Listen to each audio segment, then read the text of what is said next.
Jim, so hang right there with us for a little bit. So we had some good questions came in. But first, I have a question because you said there was a name for the people of the earth, a Japanese name for people of the earth. My brain's like a goldfish. I forget too quickly. So what was that word? Well, yeah, it's really the belief system that's fundamental, Shinto. Shinto. Okay. Right. That's beautiful. It's awesome because we are. And I think the more people remember.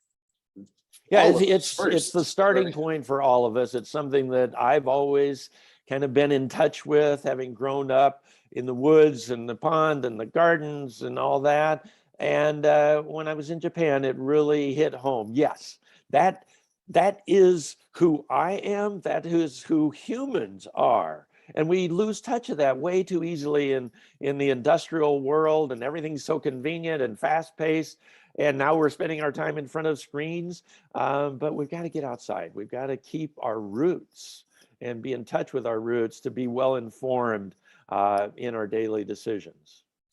So one of the first questions that came in, what do you see as the biggest challenges to organic agriculture going forward? Yeah, well, like Nagisa was saying in the opening remarks, the market is there. It's tremendously popular. People don't want to be consuming residues of toxins or genetically engineered or products from animals that have been raised in inhumane conditions, and organic represents a viable alternative. At least it did until hydroponic and CAFOs have corrupted it from within. So that's a big challenge. And it also, and I feel a little bad about this because I had a hand in creating the bureaucracy that we've created. But to be certified is a lot of paperwork. It's keeping a lot of records. It's jumping through a lot of hoops. So that is an ongoing barrier. The more we can do to help farmers enter the organic marketplace with good knowledge, with some financial support, because it's a big risk when you're transitioning from a conventional system where you know there's government money that you can access. And now you're going organic, which is much more of a market-driven system. In Europe, you can get a good support safety net when you convert your farm to organic. Here we don't.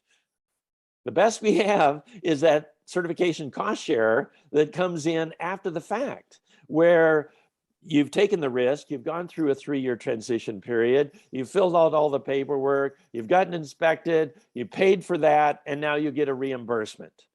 Well, but that didn't help you alleviate or cover some of the risk you were taking by transitioning and entering this new market. So that I see as an ongoing challenge, is just helping more farmers access the market and understand the rules and regs and how to comply, but just how to have access to land. There's so many young people that are interested in producing food, but they don't have access to land. They didn't grow up on a farm. They don't have the capital.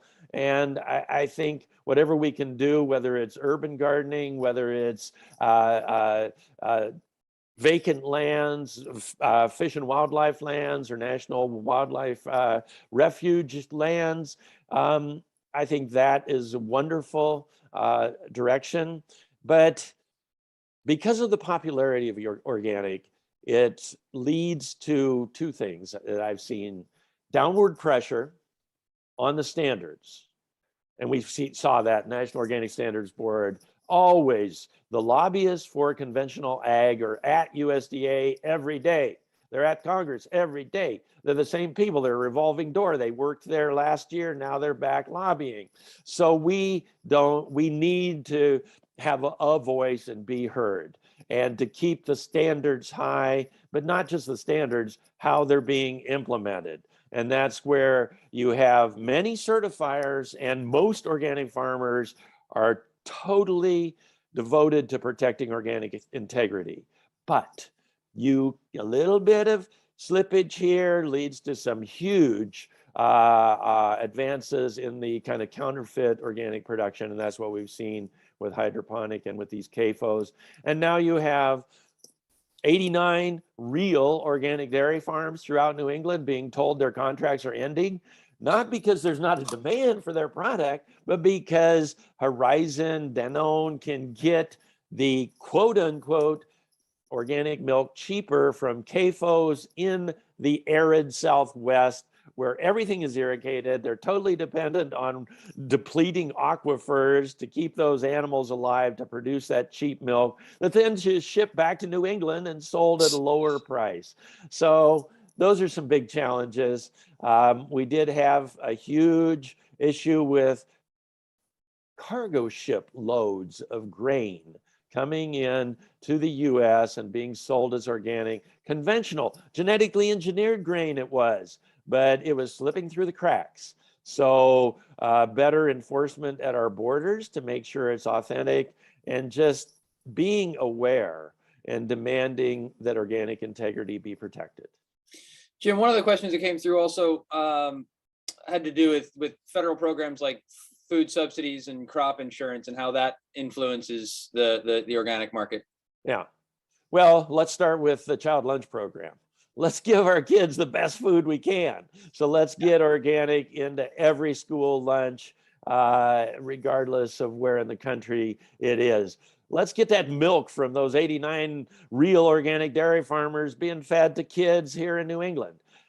So yeah, let's look at the federal contracting and provide, WIC coupons or SNAP benefits that are earmarked for local, fresh, healthy, organic food.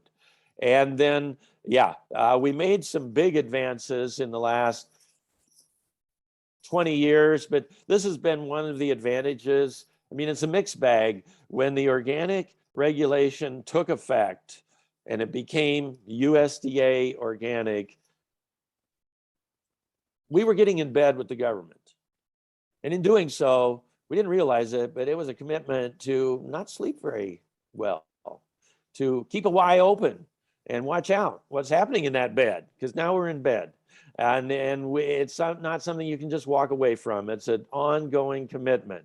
But because we have the organic regulation, that has empowered lots of universities to launch organic research programs. Now it's defined, it's quantified, they know what the rules of the game are.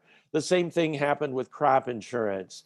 They couldn't quantify the risk. What is organic before the regulation took effect? Now it became something where they could develop actuary tables and have pricing available to cover organic farmers at organic prices.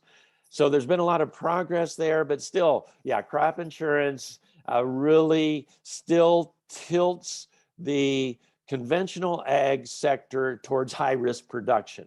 It doesn't matter if you have a crop failure, you can grow on marginal land because Uncle Sam's going to come through with a check at the end of the day. So that it still is really, I think, preventing the kind of greenhouse gas capturing crop rotations that all of agriculture must adopt. It has to be fundamental for organic. It's a regulation and it's being ignored, but it's certainly being ignored in the conventional ag sector. And that would be the easiest place to do cover crops, because you can kill them with herbicides, but you're capturing that carbon and building the soil organic matter. It's a little tougher for organic farmers, but we do it, because we care about soil health. But those are some of the, government program impacts. But we see, a lot more information available than there was certainly back in the 70s, 80s, and 90s now, because the organic program has been implemented, and we have NRCS, AMS, all these other government agencies now making organic offerings. So we've got tons of really awesome questions, and we're going to do our best to get through as many as we can. But one came up from our new executive director, Devin Cornea. So habits of Americans versus internationally, how do they compare? And how are some of the other countries trying to engage the consumer and educate the consumer that maybe we're missing, maybe ways that we are. Yeah, we are.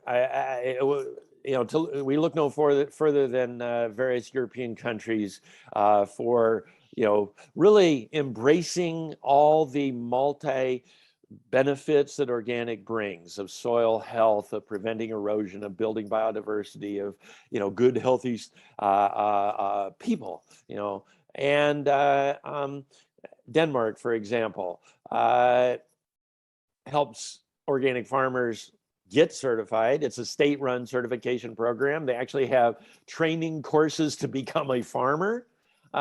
So you're supported right from the get-go, from the ground up. And over 35% of the dairy in Denmark is organic.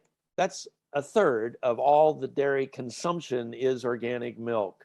They're raised in Denmark. It's been a number of years ago now, but there were over 125,000 certified organic farms in Italy.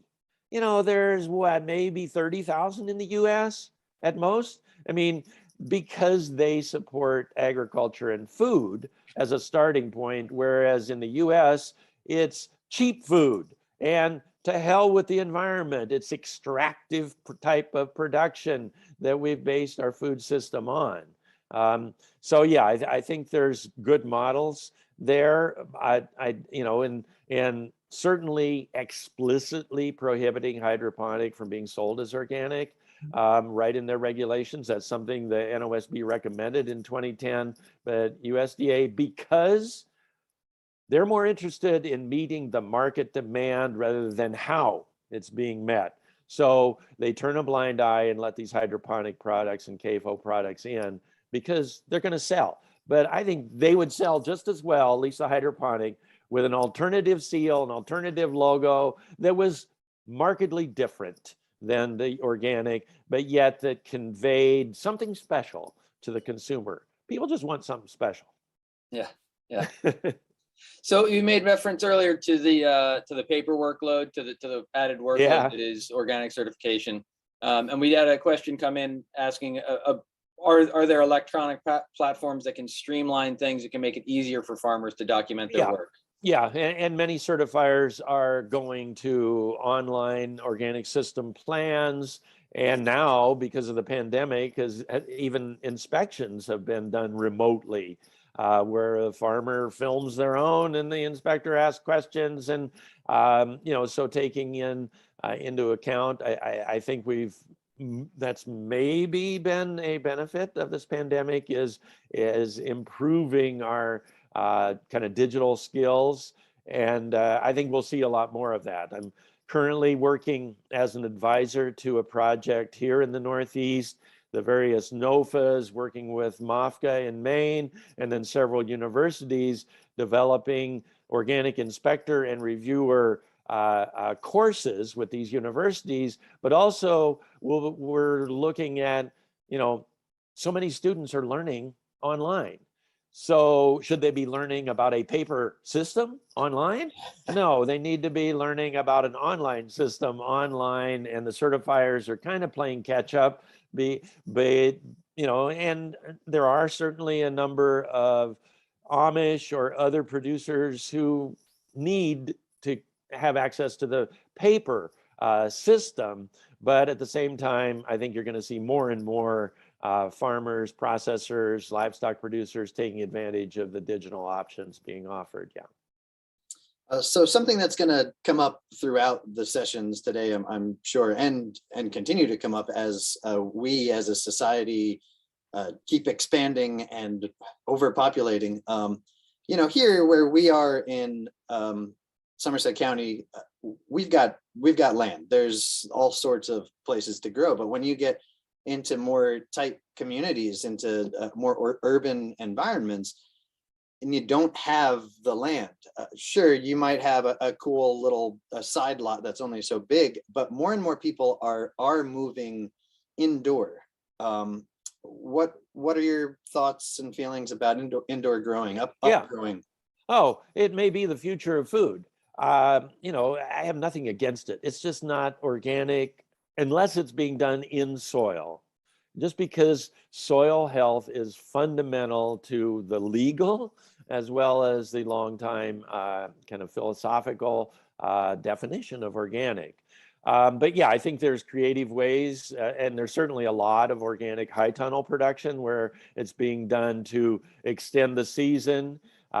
So even fruit being grown in soil, and there's ways to build that soil. You can do crop rotations with clover inside a structure.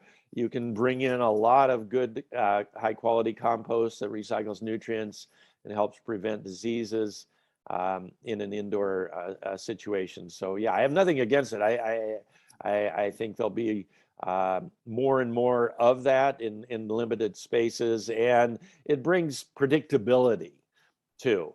But it does raise some challenges with fungus, controlling that. So you need to be creative and understand how to prevent it, number one, but also what are some of the organic remedies that are allowed to be used and how effective they are.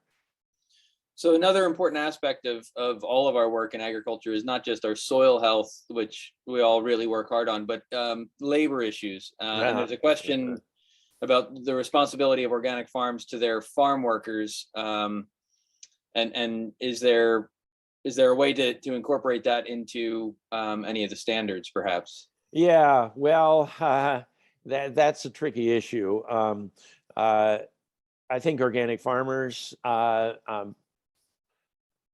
have been at the forefront of good labor standards, but I've always been hesitant to try to overlay social justice requirements directly into the organic standards. I do think they should go hand in hand, but it's enough work to meet the existing organic standards. It's enough to inspect and verify that the operation's in compliance without getting into the labor or even domestic violence issues, family issues. But there are some efforts that have gone on. An agricultural justice project, which has kind of works with organic farmers and looks at those labor issues. There are various pilots that have been done. I think it's totally compatible, but personally, I'd rather see it always as a hand-in-hand type relationship.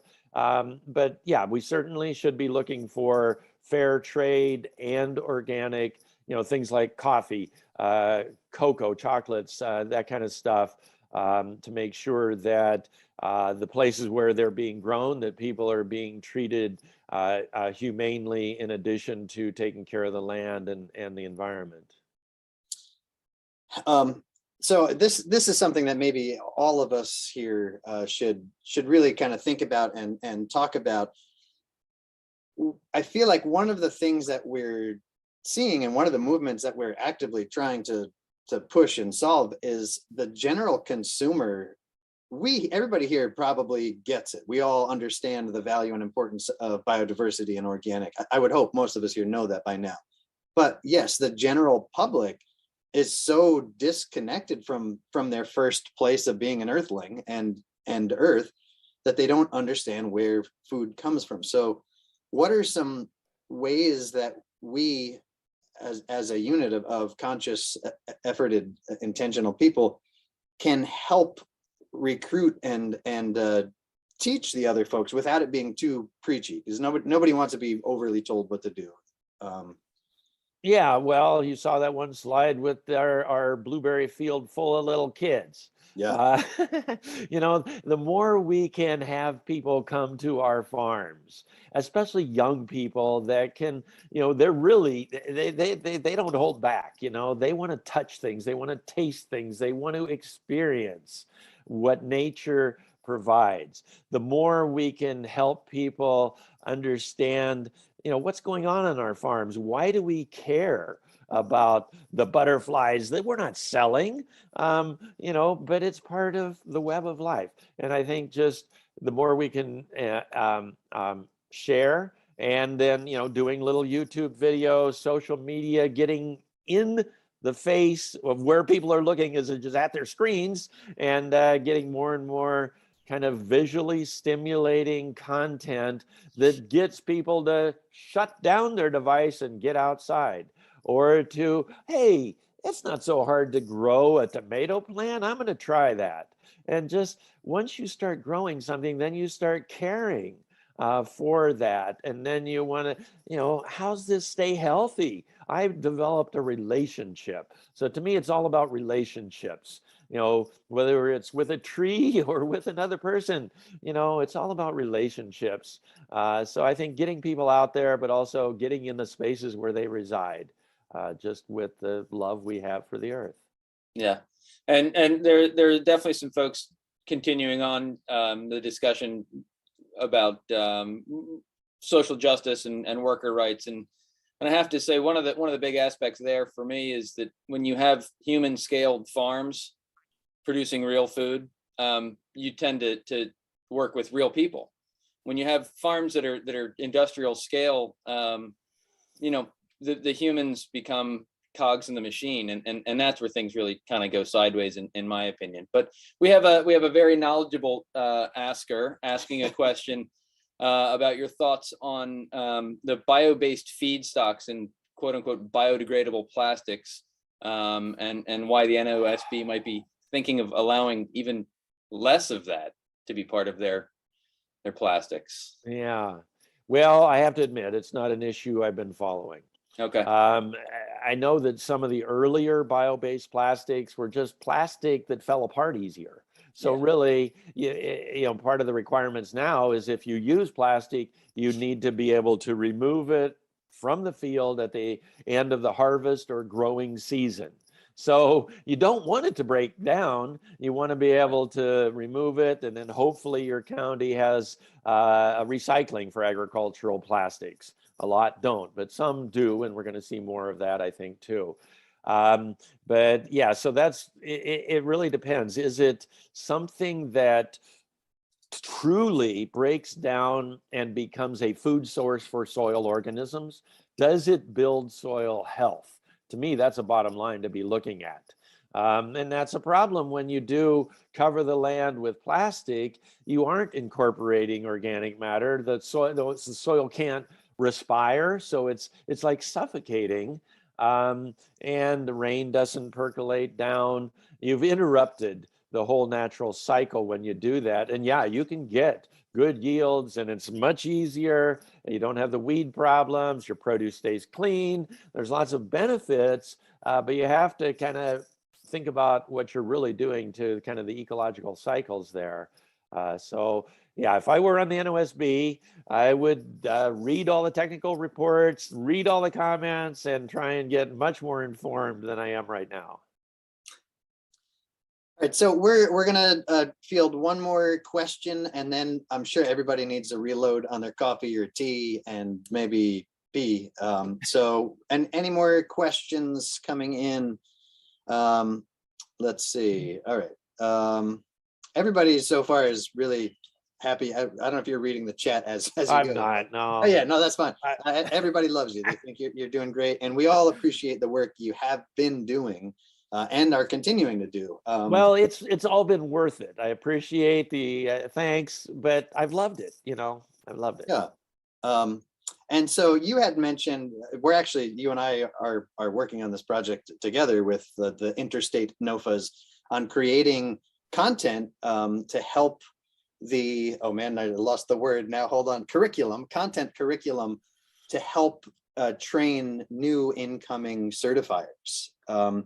I guess not enough of the young agriculturalists are aware that that's a viable job. That's an important job. Is we need people that are going to go and assess and inspect, and as well as help guide people how to practice organic growing practices.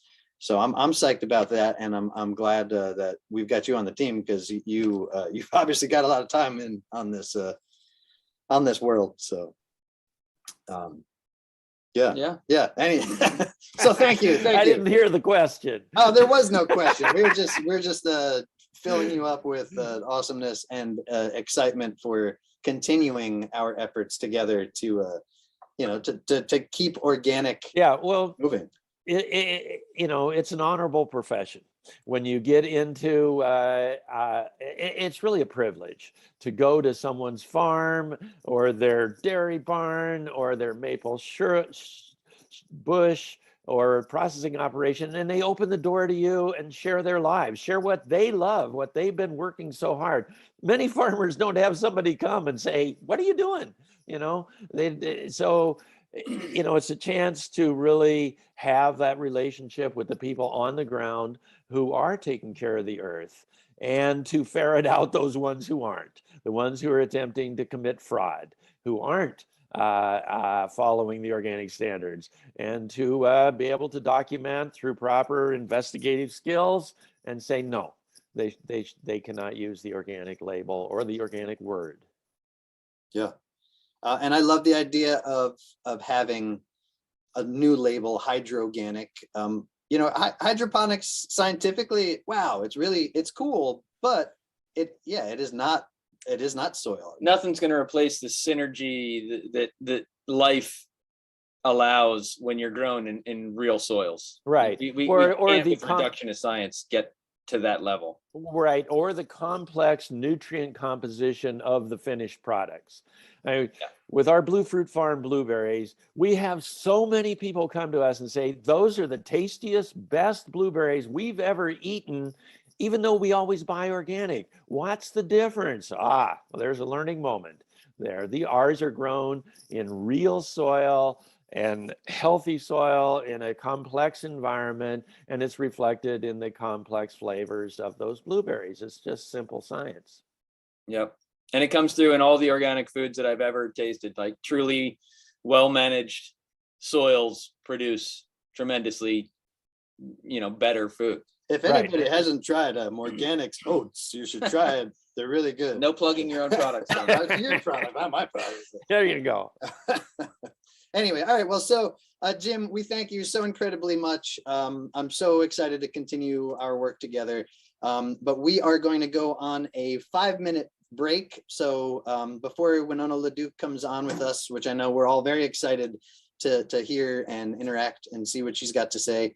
But like I said, it's time to pee and refill your coffees and teas. So Jim, thank you so much. Thanks, Jim. Yeah, thank you. I look forward to hearing what Winona has to say. Yeah, we'll see everybody back here in about 5 minutes. Very good.